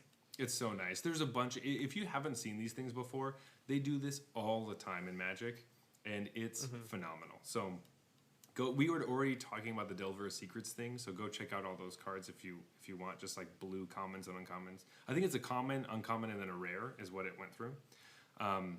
But they did this with Sun Titan and a couple other cards. It's good. It's really cool when you read a card and you appreciate it on that extra level too. Yeah, just a nice little thing. Exactly. We talk about this in some of our episodes, a bunch of different ones. So anyway, it is nicer if you focus too much on the mechanics. Sometimes you miss some of the really cool things about why the game's awesome. Yep. But yeah, anyway, honorable mention in this category before we move on to red. I think Siege Zombie is pretty interesting, just as far as that's one of the creatures where you can tap other untapped zombies to hurt your opponent. Be like, all right, well, these 3 zombies can't attack you, but they can tap to deal 1 damage to you. Yeah, man. And if you get like 9 decayed zombies, you're just draining for 3 every turn. Not even draining, just hurting them. You don't even get... they're losing 3 life every turn. Yeah, crazy. It's crazy.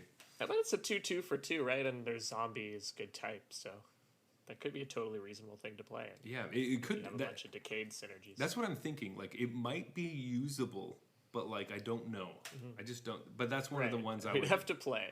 We have to play. I'm gonna have to lose to this before I'll be like, oh, okay, that was pretty sick. Exactly. Perfect. So, Jeff, do you want to jump into our red commons? Yeah, I think we should move through red fairly quickly because it was another one of those colors where I was kind of struggling. But my number 3 pick is Harvest Tide Infiltrator. Okay. 2 in a red for a 3/2 trample with Daybound. Nightbound version is a 4/4 trample. I don't know. This is just stats, right? So yeah. It's just pretty good. 3/2 trample for 3. Not that bad. And if you can turn it into night and get a 4/4 trample, you only paid 3 mana for. That's pretty solid. Yep. Pretty solid limited common. Yep, I was also looking at this one. Seems pretty solid. One of the ones that you'd want in your like werewolf decks. Just like I don't know all the other 3-drops in that slot, but hey, having trample that because obviously a lot of them like a lot of the werewolves transform with like the ability from the front side goes to the back side as well. And trample's a really big one, right? You want obviously just getting a stat boost. Trample is one of the best ones you could possibly get from a stat boost. So seems good. Yep. Trample's what you want on your wolf side. Yeah, you do like that. I picked one that I'm not. I picked it for third because I wanted to talk about it. It's like the blue one that I picked. I picked it because I wanted to talk more about it, but. Famished Foragers is 3 in a red for a 4/3 vampire, and when it enters the battlefield, if your opponent lost life this turn, you get to add red to your mana pool. And then it also has an activated ability that's 2 in a red. You get to discard a card and then draw a card. As far as the design of this card, so there is a strategy with the vampires, which is the aggro deck, which is if your opponent lost life this turn, your vampires get to do more stuff. Obviously, this is one of them. But the ability here, I think, is so interesting to have an enter the battlefield effect that either gives you a quote-unquote enter the battlefield ability, which it essentially says if your opponent lost life, you get to draw a card, or so you get to discard a card, then draw a card when it enters the battlefield, because it gives you the mana to pay for the activated Or ability. just cast something if that's better. Or cast something else. So this card specifically, I think, is designed really well to be like, if you want it to stay whatever day or night it is, you can play it and discard a card, draw a card, and that will be that. Or you can use the mana that you got to make it into daytime if you have to. You can double spell because this one gives you the mana to play the second one. And I think that is super interesting. And again, I'm pushing for my third comments to be like, I really want this to work well. And if I can get somebody or use it in such an interesting way that I'd be able to capitalize on this like day bound, night bound thing, I think that sounds sweet. So another card that gives you that ability to either change it or not change it. And that's why I picked this card. Yeah, I mean, it's cool. I'm not Sold on and whether I it's appreciate good. what they were trying to do with that, but I don't know. I agree that probably just, you know, the 3/2 for 3 that turns into a 4/4 trampler, or, you know, whatever, is probably going to fit in more decks and do more work. But I really want this one to do work, so I had to add it to my list. Yeah, that's fair. Yeah. I was actually wondering while you were explaining that too, if just this 2-drop over, that's the 2/1 that does the damage even if it gets blocked, might Be the end best. up being pretty good in the vampire decks. But Yes, it also the Falcon Falcon Wrath. Wrath Perforator. Yeah, Falcon Wrath. I was trying to do it with a Voldaren, but Falcon Wrath. No, that's the next set. Yeah, that's the next set. But Falcon Wrath, who's Falcon Wrath? That's another vampire like family, right? Yeah, Falcon Wrath is a family, I think, because there was like Falcon Wrath Aristocrat back in the day. So maybe they might be the groom. We're still, you know, the jury's still out on the bride-groom thing. Yeah, we'll have to wait a couple months to find out. Yeah, exactly. Let's blast through these last two red cards and get to the green ones. Yeah, we picked the removal spells. Yeah, we picked the removal spells in the order you should pick them, probably. Yeah. Jeff, do you want to read the first one? I'll read the second one. We'll go top down just to make it easy to remember. But The number 1, then the number 2. number 1, number 2. All right, so the number 1 red common, almost assuredly, right? Like I'd have a hard time imagining this is not the case. But okay, it's Moon Rager's Slash, 2 and a red for an instant, costs 2 less to cast if it's night, deals 3 damage to any target. Yeah. That's just going to be a great limited card. You don't care if you spend 3 mana on this effect in limited. No. Like that first rider is going to be upside on an already good card for limited, and is mostly for constructed. If you are doing the werewolf thing and can turn this into lightning bolt, that's great. Yeah. But in limited, you're happy to pay 3 mana for this effect. So Yeah. It seems awesome. It's just awesome, and I really like it. I like giving. You know, hey, black had the great removal spell for if it's nighttime. Red also has one. They do different things. I think that's good design, and this one just seems sweet. So one was against werewolves. This one is a werewolf being more powerful when it's night. So. Well, kind of. It's also like one is the black one makes the removal spell stronger, and the red one makes it cost cheaper. You know, and so totally. I think that's a cool design. But anyway, so this next one is actually a really old reprint that we both decided was the second best black common, and it's Immolation, which is a single red mana for an enchantment aura, and it just says enchanted creature gets +2, -2. And this card is like a reprint from like 4th edition or something. I used to have this card when I was a kid. That's why I remember it. I didn't even know this was a reprint, Yeah. but I'm not surprised because it's like a weird thing that they used to do, and they don't do a lot of stuff like this anymore. Yeah, it's like that. I don't know. Well, there used to be a bunch of red creatures that were like Flowstone. Flowstone. Yeah, that's what they're called. And so they had this ability where you get +1, -1, and so they could get really strong, but like get really weak on the defense. Anyway, so this is that type of thing. So either you can use it as a dead weight on your opponent's creature, or make your creature even stronger, right? Right. So I would mostly think of this as like a dead weight with minor upside. exactly. That's gonna be much more common than using this to buff your creature's power. Exactly. That's basically what's going on with this one. But yeah, also like, hey, I saw on Twitter, I think somebody bought like 4 copies of this card, but the 4th edition version with like white borders or whatever. And it was just pretty sick to be like, hey, maybe I don't know if I'll play this, but like it's cool to have the old ones. I'm like, absolutely, man. Yeah. Like it was printed. Anytime I draft, I'm gonna swap it out for my other version. And they'll be like, wait, what? You can't just swap out. No, I swear I got this from the draft. It's fine. Yeah. Great. Let's jump into green real quick. I don't know. Also, I'm just going to take a quick pause. I don't know if you can hear this outside, but it is storming quite a bit over here. I got some thunder, I got some lightning, and some rain. So We got rain on our end, but I'm not hearing the thunder and lightning. just wait. It's coming to you. All right, Jeff. Well, I'm not hearing the thunder. I guess I'm also not hearing the lightning, but you didn't need to be told. I want you to talk about your first green card because I knew you were going to pick this one. You knew it. I knew it, and I knew it. I got so excited when I read this one. I almost sent you a screenshot being like, "Oh, is this the card that you're excited about?" Yeah. All right, give it to us. Okay, so my pick for third best green common, it's a tragedy that it had to go number 3, but that's the way things line up, is Eccentric Farmer. This is 2 and a green for a 2/3. When Eccentric Farmer enters the battlefield, mill 3 cards, then you may return a land card from your graveyard to your hand. Huh. It's Seder Wayfinder. It is. For an Almost. It's an extra. It's a lot mana. worse, Yeah. but it's still Seder Wayfinder. It's not as many cards, and you have to pay an extra mana, but you get a 2/3. Instead of So in limited, maybe it's even better. It could be. If that's possible. Yeah, it's a human peasant. It's like this old lady feeding a pumpkin to a centipede, a giant Yeah. centipede. Yeah.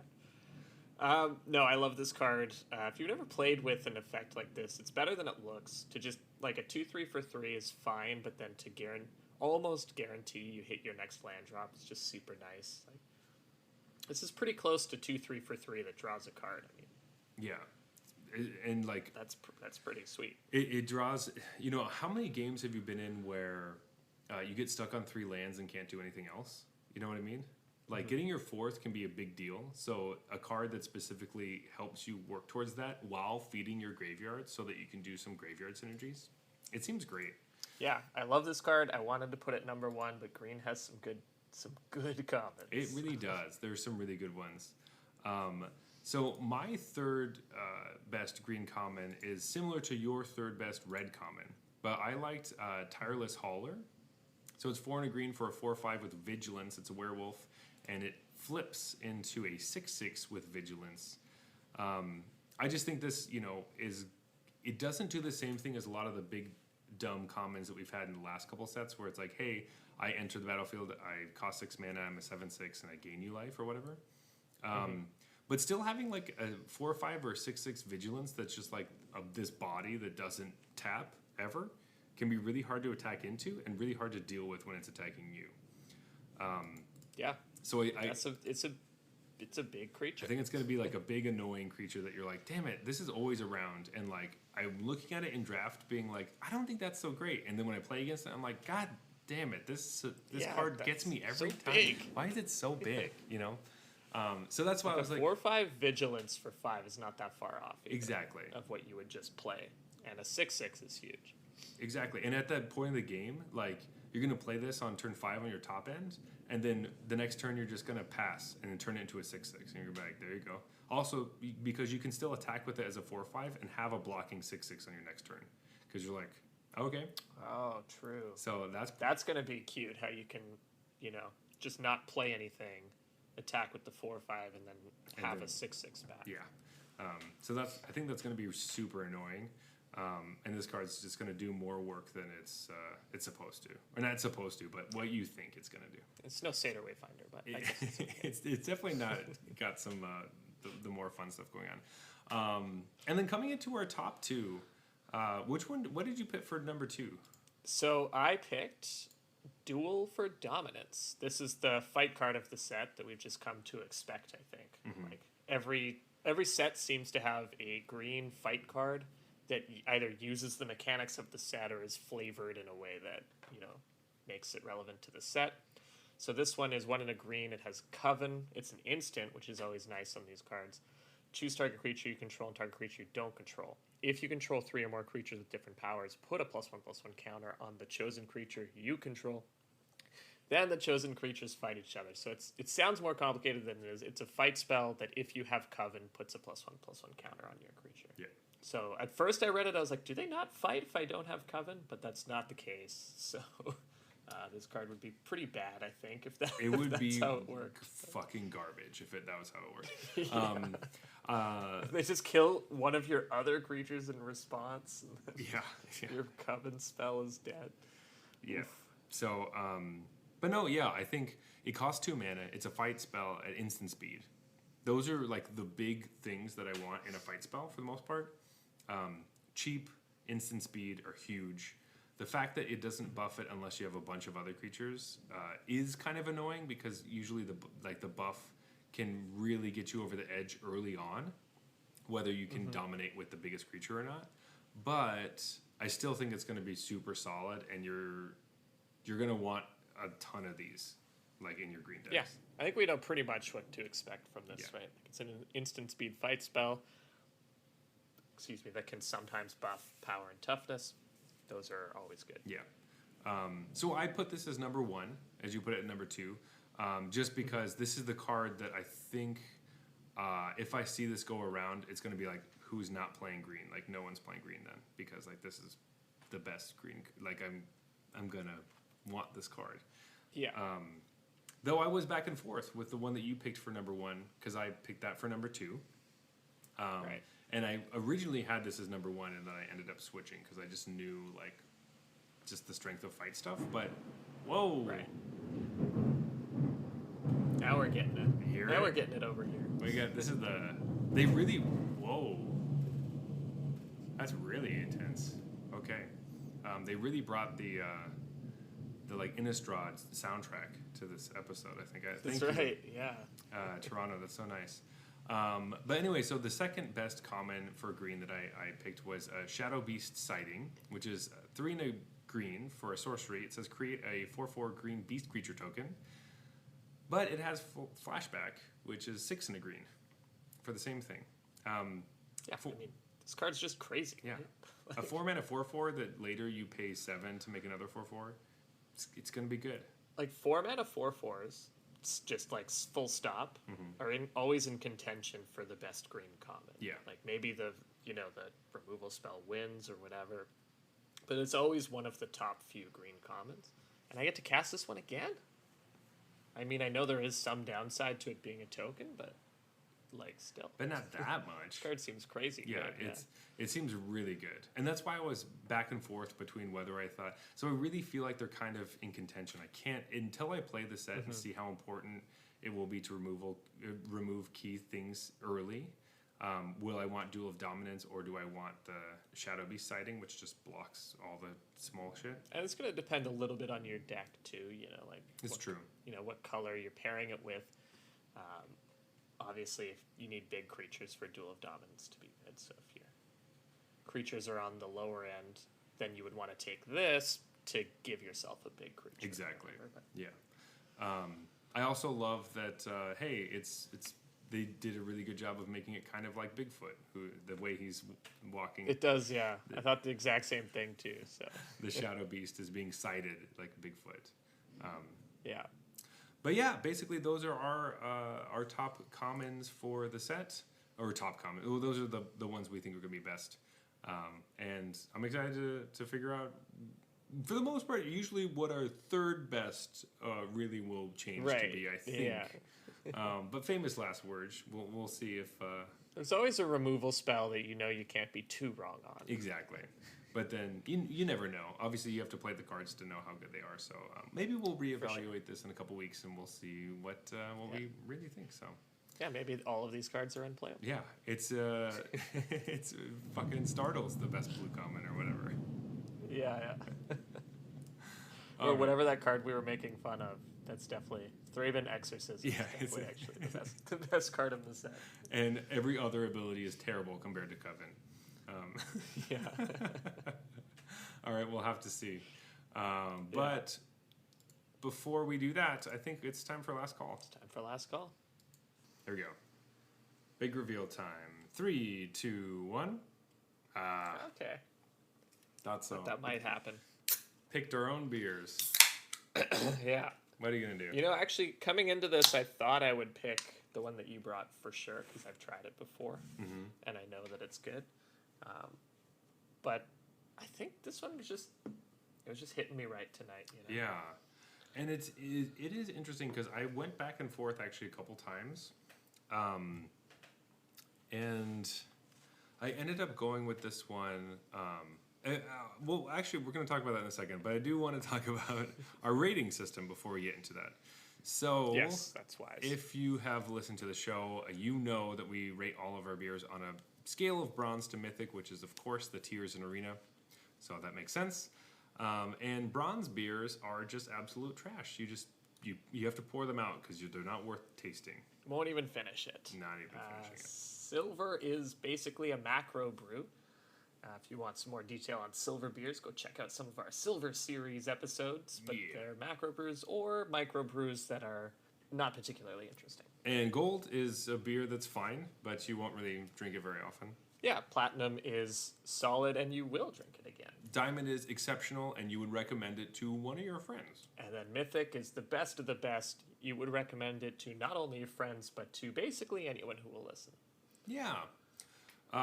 So going right into this, I think let's just start with Instigator, which is the one I was talking about earlier, and jumped right into the rating system. So this is a West Coast IPA. You said that you've tried it before. I believe I have tried this before. But yeah, it basically delivers on the West Coast kind of style. Just a nice, not too heavy, but good and cloudy and tasty. Not too bitter, which I like. Yeah, it's definitely got the West Coast style down. If you've ever had a West Coast style IPA, you probably know what we're talking about. Yeah, I think I had it because Indie Ale House is fairly prominent in Toronto. Like, it's around. It's not the, it's not just everywhere and it's hard to avoid kind of thing. But it's prominent enough, basically. I remember they even do the beers for Italy and stuff like that. So I think that's where I actually tried it. I was in Italy when it had recently opened, and then it's like, oh, Indie Ale House does all your beers. Okay, and that's when I picked one of these up. But yeah, I definitely think they're a brewery that are worth checking out. And I like this one. I think I'll probably. It seems pretty solid. I like it. That means like platinum to me. Yeah, it's the one that I would want to bring camping just because if you open the chest of beer late at night, you're going to scare the shit out of yourself or somebody else. That seems great. Just keep one in the bottom of the chest, have somebody dig around and hey, find can you grab me a beer, man? Yeah. get real yeah. I'm happy with platinum for this. I think, like, I've had this in the past and I've liked it, I think, more than I did tonight for whatever reason. I don't know if that was just... Like, tonight there felt like there was some sort of off flavor, so I don't know if that was the batch or just the beer I had before it. There's some sort of weird, like, interaction going on or whatever, but... that makes sense. I remember taking the first sip and being like, oh, I remember this being different. That's funny, because I took the first sip and I was like, I remember this being what it is, the same. I remember this being this, yeah. Yeah. Maybe you just have a better memory than me. Or, I just had it first, like you were saying. But yeah, going straight into the Voyager, the one that you picked and brought, where are you putting this one? Yeah, like, I actually don't know quite how to, what category to put this in terms of style. It's kind of dark, maybe even a little maltier than I was expecting. It just wasn't, what we usually think of as an IPA with no qualifiers on it. you know. Yeah. But I think I kind of liked that, so I think I'm still just gonna go platinum with it. I don't know if I could give it diamond, but it just was refreshing in a way where like, oh, it's not like an East Coast or West Coast IPA, or it's just kind of its own thing, and I appreciated that. Yeah, I also appreciated that, and I think a lot of it was more that I could definitely taste it. It was much maltier. You can tell in the color, but also that sweetness comes through, which, like you were saying, is much different than like just a classic IPA is what you would expect.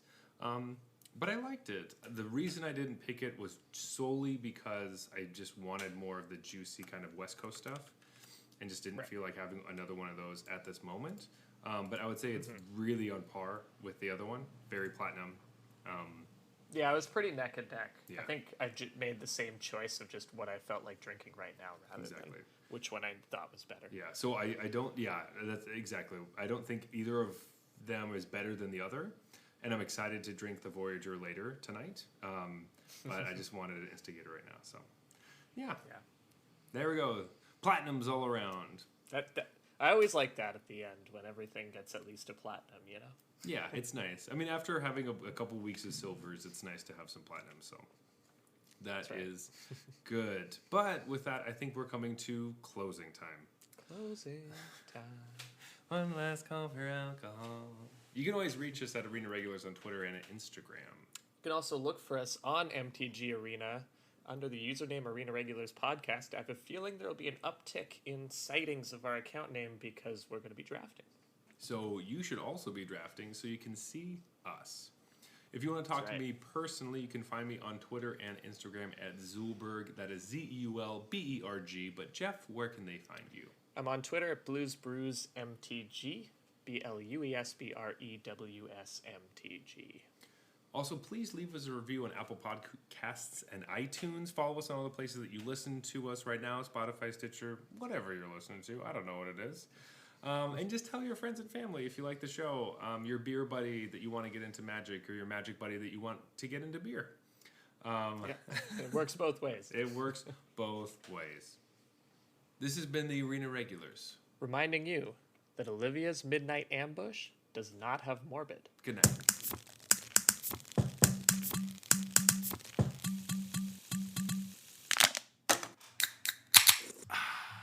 All right, that's fine.